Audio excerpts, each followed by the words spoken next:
My guest today is an entertainment attorney, television producer, entrepreneur, legal analyst, philanthropist, and a wife and mother. And if that's not enough, she can also add TV star to her credits. She graces our television screens every Sunday night with her charm, intelligence, and wit on Bravo's hit television show, The Real Housewives of Atlanta. And I'm sure I can say this now. Everybody knows my next guest. She goes by the name of Phaedra Parks. Hey, Phaedra, how you doing today? I am blessed and highly favored. How are you doing? I'm like you, blessed and highly favored, too. Yes, indeed. Praise God. Well, I'm so glad you joined me on the show today. You are truly a busy woman, literally in every sense of the word. Now, I got to ask you, how do you balance being an attorney, a wife, a mom, and also a producer and having a hit TV show? How do you bring it all together with court cases? Well, you know what? It's really effective time management, and, you know, it's a blessing to be busy. I tell people that because it's, you know, in this economy, a lot of people aren't busy. So I just thank God that I've got so many things on my plate, but I've got a great family, a very supportive husband. I have a wonderful mother who is, you know, just my best friend, my confidant. She helps me keep it all together. And so, I mean, I just thank God for that. And so I just try to prioritize. And the first thing is, you know, family always comes first. Everything else, you know, comes behind that. And, you know, I love the Lord. I'm an old Kojic girl. So, you know, so I just try to keep everything in perspective. And that's good because, see, you are a church girl. And not only are you a church girl, but you were a PK kid. So, Phaedra, what was it like for you growing up as a PK kid? Was there a lot of expectations put on you? Well, not really. I mean, you know, my parents I'm a third-generation college graduate, so that's a blessing to, you know, be a product of a family that really values education. But really, growing up as a PK, I hung around a lot of other PKs, but my mom also was a school teacher, so most people knew me or had, you know, my mom had taught them at some point in time, and they knew my parents were very strict. And, you know, being with Kojic, you know, when I invited people over, I always had to say, you know, if somebody gets to shouting or speaking in tongues, you know, over that, because we always had prayer group going on, intercessory prayer, something church-related at the house. And, you know, sometimes that was a little interesting for people who hadn't ever been around that type of worship style. But overall, you know, I thank God I grew up like that, because a lot of things that, you know, I was spared from, you know, I just didn't get in the types of situations that other people who didn't, you know, grow up as a PK and, you know, grow up in the church got into. So I'm really appreciative of it looking back on it. See, that's a blessing. Sometimes you really don't realize what you have until you get older, and you can truly thank God, you know, for what he brought you from. Now, how did you become an attorney? What made you want to become an attorney at law? Well, I originally wanted to be a politician. And so when I started researching our presidents and all the great senators and speakers of the House, I noticed that they all had one thing in common. They were politicians. And the reason I wanted to be a politician is because I really wanted to help people. I wanted to make a difference. And I just saw that as a inroads to being able to really be influential in, you know, creating laws that, you know, dealt fairly with my community, being, you know, African-American community. And, you know, so that's why I went to law school, because I always had my heart set on becoming a politician. And see, not only did you go to law school, but you are a managing partner of a boutique law firm called Parks Group. So what made you want to start your own law firm? Well, you know, it wasn't really me even wanting to start my own law firm. I started out in a middle-sized firm. You know, I was counsel for Geico, the big insurance company, for several years. But I didn't feel like I was doing what it was I was destined to do. And really, I just started seeking God. And I kept getting people coming up and saying, you should be an entertainment attorney. And I said, that ain't what I went to school for. I didn't go to hang around no crazy folks. So, you know, after, you know, further seeking, I said, well, I will try it, because it just kept coming up. Everywhere I went, people said, you should be an entertainment attorney. And I just didn't, you know, growing up in the church, you know, a lot of times we stress so much about, you know, listening to gospel and, you know, not doing anything secular. But when I talked to my mom about it, she said, you know what? That's a powerful ministry because people doing gospel should know God. Mm-hmm. It's the person that's the rapper. It's the person that is not in the church who needs to be witnessed to. And so, you know, God opened up the door. I put out my shingle within, literally as soon as I said I'm open for business, I got a huge client. I went on the road with him. And, the rest is history, just to be very honest. I mean, it turned out so successful, but it was so rewarding to me because really it truly became a ministry. It was many times that, I was able to witness to people, and anybody that has ever had me as an attorney knows that I pray before I go into the courtroom with that client. I tell them, if you're not a Christian, that's what I'm about. And if that bothers you, you sort of have to keep it moving. And, and I never wavered on my faith. And, God has really, had favor on me. So I have a very interesting story because I took clients who no one wanted. All of my clients were the people everyone said they were in, or, they were outcast because they had used drugs or they had got suspended from the football league. And I really turned it around and made them very successful. And so I got a reputation of really handling, what people call the bad boys, the people that were not manageable. And I was, able to manage them. See, look at God. Okay. Yeah. What everything a blessing. Yeah, it's a blessing. And because of your heart, look, God has done so many great things for you. And I do believe giving honor to where honor is due, and you've done so many great things. You've received major acknowledgments and many accomplishments. You were inducted into the 2008 Outstanding Atlanteans class. You were also featured in Georgia's Rising Stars Super Lawyers magazine. You were in RHOA magazine as the top 25 most influential women edition. You were featured in Atlanta Business Chronicles as one of the who's who among accountants and lawyers. And you were also named Attorney of Distinction by the Jezebel magazine.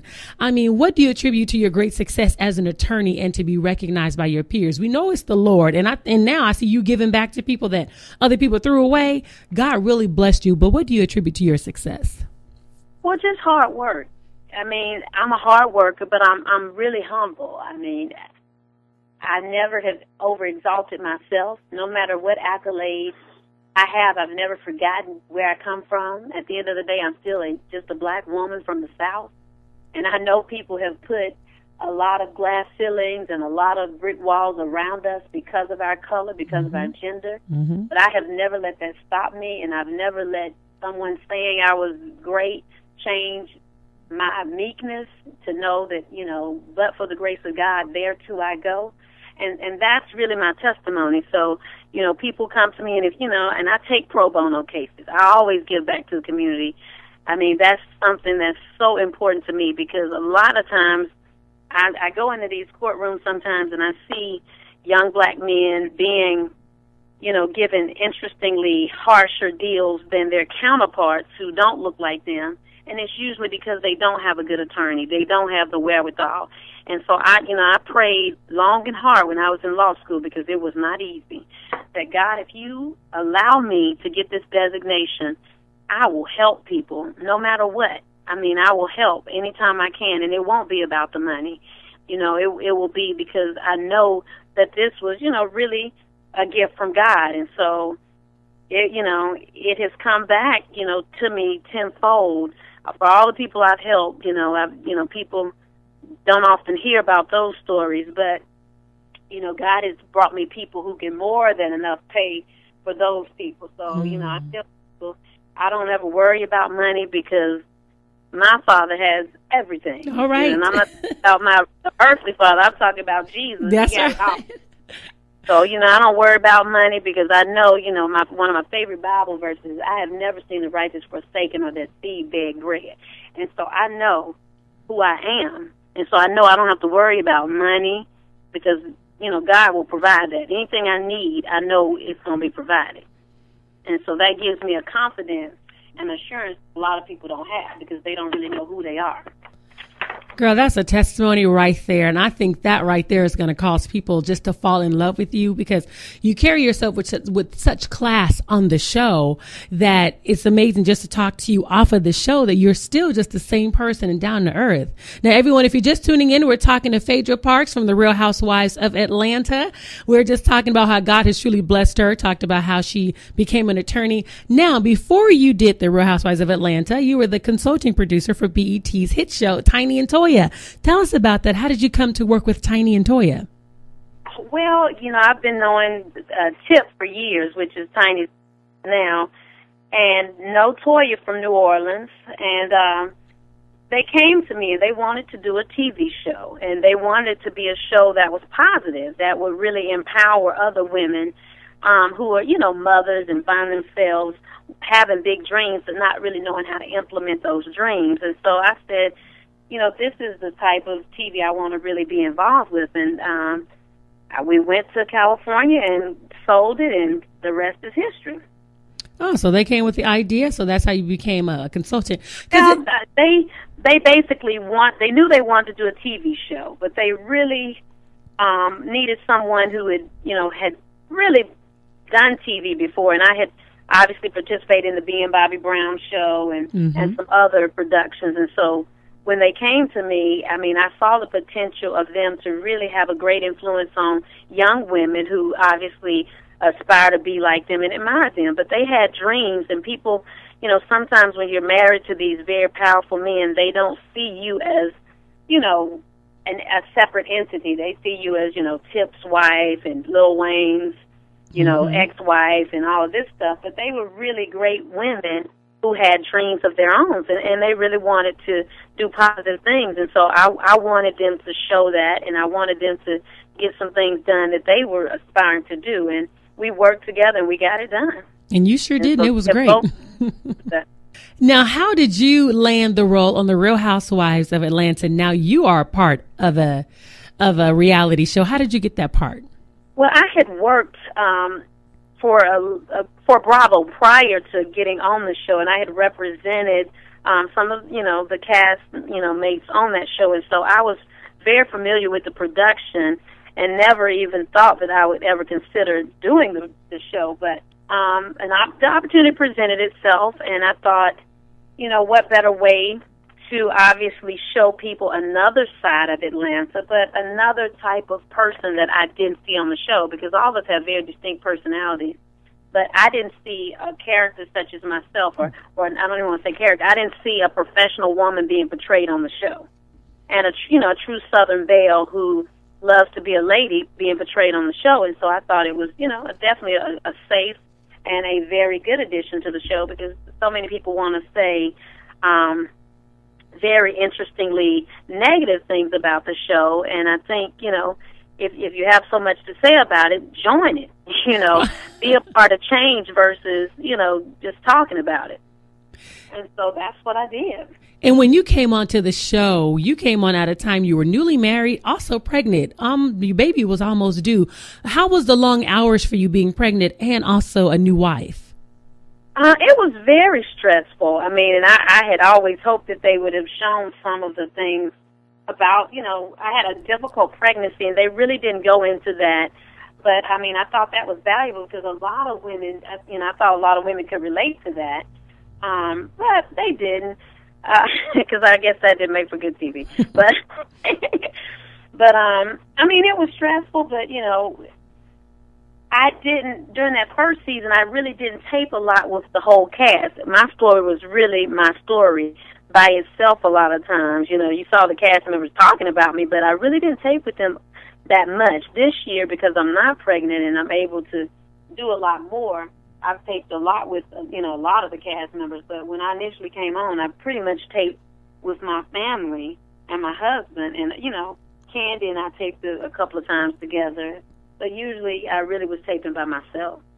Were you surprised when you saw in your very first season, were you surprised, when they show the interviews of what people say, were you surprised about what people were saying about you? Is everybody surprised every Sunday night when they hear the interviews back, what people say about them? I'm surprised, but at the end of the day, what I always know, I mean, people do say crazy stuff about you, and, you know, I'm mature enough to know, you know, everyone has an opinion, and, you know, so it is what it is. But, I mean, that's the nature of the show, that people say mean stuff about everybody, and, you know, so that's just a part of that territory. And once you realize that, sometimes you can't really take it personal because that's that person's opinion, and, you know, that's why people look at the show, because people are being honest, and you're getting a glimpse into someone's mindset when you're not around. Because when we have the interviews, you know, it's just you and the interviewer, so you don't really, you know what's being said about you until you see it on TV. But the one thing, Phaedra, you did introduce the world to, well, I know you introduced me to it, the sip and see. I had never heard of that. Where people come over and they sip and see the baby. I thought that was really cute. And so is that something that you were brought up with in your family, a tradition as sip and sees? Yes, ma'am. It's a real Southern tradition. And so not a lot of people still do that. But I really, you know, and I'm just a real down-home country type of girl, but I love traditions like that. And so, you know, when other people are like, oh, that is just so old-fashioned, I like the old-fashioned stuff. And I think now, because everyone wants to be so modern, and sometimes, you know, women want to be so much like men, we forget about the things that make it great to be a woman. Mm-hmm. You know, sipping teas, you know, all these wonderful, you know, things, the reasons we can have to wear a nice hat and dress up and just be ladies. But, you know, a lot of people like to just, you know, forget about old rituals. It's like, you know, hymns. You know, you don't hear those old hymns in church like you used to back in the day. And I love to hear a good hymn, honey. Ooh. Oh, that's good. Now, Phaedra, one thing I noticed about you on the show, you're very careful on what you say and how you say it. That's why I love when you are interviewed, because you introduce us to a whole new language. I mean, you carry yourself with class. You're not the average African-American woman that we see on a reality show that's loud, that's boisterous. You got it going on. You're a businesswoman. You're business-minded. You had it going on before you got to the show. You have to use the show as a platform, and you're still creating even more businesses like the funeral home. Are you very... That's why I love you. Are you very careful on how people see you? One, because you are an African-American woman, and two, because of the business you're in. You're an attorney, and wouldn't nobody want to hire you if you was up to being loud and boisterous, because they don't know how you would do in court in front of a judge. So is that what you planned for the show for yourself? Well, this is the thing. I was brought up by, you know, some real strict parents, and you never have a second opportunity for a first opinion about someone, you know. So I'm very cognizant of how I represent my family, because at the end of the day, when someone sees me, they're seeing my mom and my dad who have successful churches. And so I don't ever want to bring any shame to them as my parents. And, you know, I can't tiptoe around doing nothing fun, but at the end of the day, I recognize that, you know, when you're on television, you are a role model to certain people, because not everyone has a parent at home that's talking to them. Sometimes parents are using the TV to teach their sons and their daughters. And so while a lot of us don't accept the responsibility as a role model. But one thing about you as well, many people don't know that you were a legal analyst for NBC, also Fox News, regarding the Michael Jackson trial. Now, he was one of the biggest pop stars of our time. Was that difficult for you to be a legal analyst during that trial for Michael Jackson? No, not at all. I mean, I was excited that they even considered me, but it was very interesting to be a legal analyst, because I think my perception was quite different from some of the counterparts that were, you know, reviewing it and had never worked with a major celebrity or pop star. I mean, because really what people didn't realize is that when you have that type of status, people don't look at you like they would an ordinary person in the court system. And so, you know, from just my experience of working with very celebrated entertainers, I knew that there would be some difference in this case that other people would not understand, because they had never had the experience of traveling with an international superstar and doing some of the things that I had been fortunate to do by that time. Okay, that's good. And also, too, Phaedra, you are opening up a funeral home. Have you opened it up yet? No, I haven't. No, I'm still working and doing my due diligence, and I've got to complete my schooling and make sure that I've got all of my paperwork in order, because I don't do anything that I am not certified to do. I know that's right. But the one thing I like when you did the funeral, you do have the personality to run a funeral home. You remind me of what she does, our family's funerals. And when you did that one funeral, I said, oh my goodness, she has the personality, because people need people that are like you, that are serious, but yet take the sensitivity of the families. And with that being said, we all know what just happened with Whitney Houston's photo being released. Whitney Houston's photo was released to the press.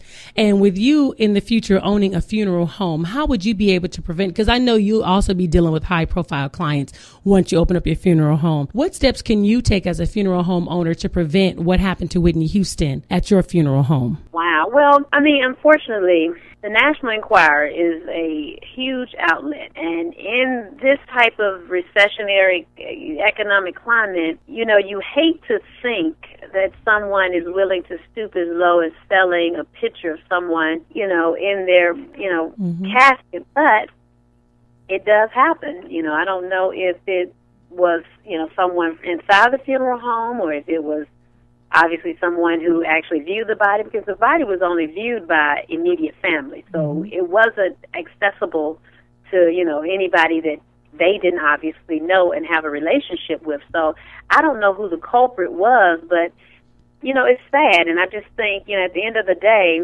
obviously when I have my funeral home, you can't stop people from being who they are. Anytime I work with people, I try to really recognize who they are.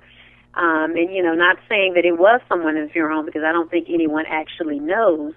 And it could have been, someone in the family. But it's just unfortunate that at this time, people are so concerned and so enamored by fame that they would even want to buy a publication that shows someone deceased in their casket. But, that is the world that we're living in now. People are obsessed with, living and being a part of everyone's intimate moment. That is one of the reasons why, reality shows are so popular, because you're able to live vicariously through people and see their very private moments.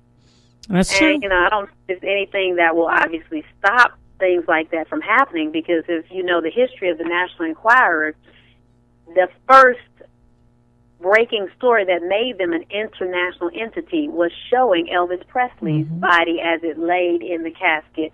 And that was probably 50, 60 years ago, but that was their groundbreaking issue that put them at the forefront of gossip magazine. And so if you, study pop culture, you would know that that is what they do, and that's how they made millions. That's true. Yeah, I can't argue with you there. I saw that was the first thing that really blew them up. And since we're talking about Whitney, and I know you were friends with her, what is your fondest memory of her that would make everyone just smile to know the person that we didn't get a chance to actually meet, but you knew? What is your fondest memory of her that would, when you think about it, it brings a smile to your face? Oh man, Whitney was quite a woman. We didn't always see eye to eye. But I worked with them close to 7-8 years and traveled with them numerous places. But my fondest memory is when we had to go to an award show, and I became very ill on the airplane. And we were headed to California from Atlanta, and I was just praying, God, don't let me die on this airplane. And, I made it off the airplane safely, and they took me to Cedars-Sinai Hospital. And when I got back to the hotel room, Whitney had ordered one of everything from the room service menu, and she stayed with me. And I remember her saying, you take care of us, and I'm going to take care of you, because we're going to this award show. And we did. She stayed with me until I got better, and she was really like a great mother figure to me at that point. And she was just so sweet, and she ordered so much food and so much stuff for me. And she sat with me all that night and just talked to me and was just so sweet to me. I will never forget that, and I'm forever grateful, because my mom was so worried, and she was like, I got this. And anybody that knows Whitney, she had a big heart, and she was something to be reckoned with. She was a very strong woman, but that's the one memory that that just made me really fall in love with her. I mean, she was just so sweet. I mean, but we had several. I mean, I've got so many Whitney stories. I mean, it would just, I mean, I